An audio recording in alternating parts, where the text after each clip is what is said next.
Makadi mose pano pachivhitivhiti chenyu zimechitika tinokupai nyaya dzakasiyana siyana dzinenge dzichiitika munyika yeZimbabwe right.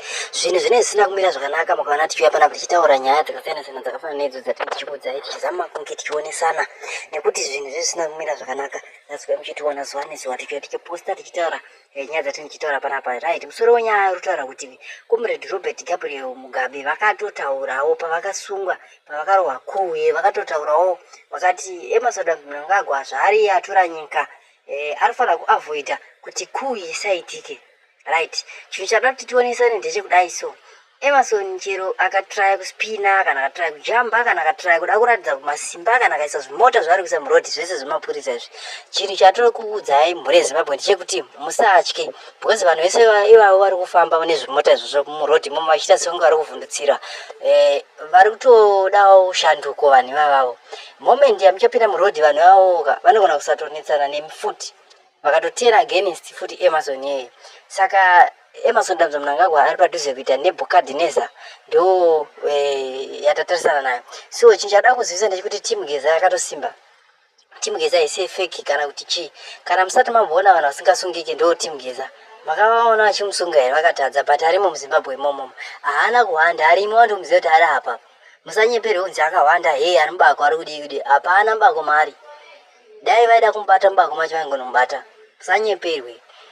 Musanyeperwe mangwana munhu wese mustreet mangwana munhu wese mustreet da kubvisa dhara reda munyatsaenda nezvikananda da kubvisa mujeri zvikananda zvofanira kuenda mujeri zvikananda zvese ndezvofanira kudzosera mari yese ava zvakaba wese ari kuzata nemhosva kusvikira kune mukuru wavo vese vanofanira kuenda kuchikurubhi vese kuchikurubhi votoda kutsvaga vanhu vasina mhosva vamwe tobudisa ivavo vakasungirwa nyaya yepolitics vasina mhosva tobudisa ivavo toisa zvikananda wese ari kuziva kuti ndoZANU-PF ane mhosva yakapara ari tofanira kutopinda mukati. Izvo haisi nyaya yekunyeperana kana kunzi kuhwandana kana kuita sei. Iye vanhu M31 haisi kudzoka kumashure ende haisi kuzokundikana zvokufungirana kuti ko vakazotadza vanoita sei. Musatombofungire izvozvo hakuna chiri kutadzwa zvinhu zvakarongeka kudhara movement ndeyamwari. Saka muri Zimbabwe ndo zvandiri kusimbisai panapa asi Comrade Robert Mugabe ndisanaenda vane mashoko akavakataura panapa zviri kunzi izvoni Nalini Stacia ari kuti RGM zvichira kuti Robert Gabriel Mugabe encouraged ED to cure the coup to avoid reoccurrence of the same fate, but he refused because he felt that he was on top of the world and untouchable.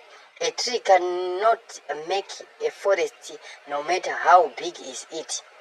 It needs all the indigenous that makes the forest. So this applies those with power. You have it because people are on your side. The day you become bigger than the people, you lose it all. Right, ndo nyaya iripo ndo mamira zvakaita ndo zvatangoya kuti tinge tichionesana.